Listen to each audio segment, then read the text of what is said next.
Abbiamo deciso di sospendere il pagamento del canone. Non vediamo i canali Rai, non solo negli alberghi, ma in tutta la località di Jesolo, e quindi ho dato mandato ai miei associati, i 250 associati, di sospenderlo.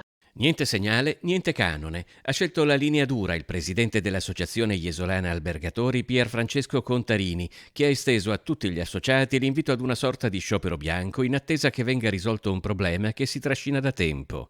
Peraltro le attività ricettive versano allo Stato un canone speciale rispetto alle utenze casalinghe, mediamente 1.000 € ad albergo. Ciò significa che se tutti gli hotel di Jesolo sospendessero il pagamento del canone RAI, nell'immediato verrebbe meno un importo di quasi 400.000 €. Già l'anno scorso noi avevamo evidenziato il problema, avevamo inviato lettere, i colleghi di Caorle anche loro erano un po' inviperiti per questo.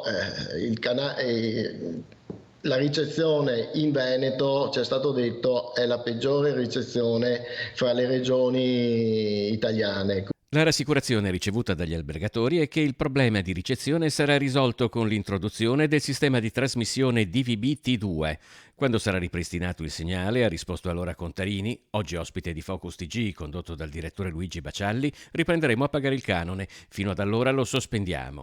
Riguarda tutta la località. Noi ci siamo fatti portatrici di un problema importante che penso riguardi Jesolo, riguardi le aree vicine, e quindi è giusto che sia una battaglia che tutti portiamo avanti insieme. È un servizio che manca e ricevere una recensione negativa perché non si vedono i canali televisivi è di particolare impatto.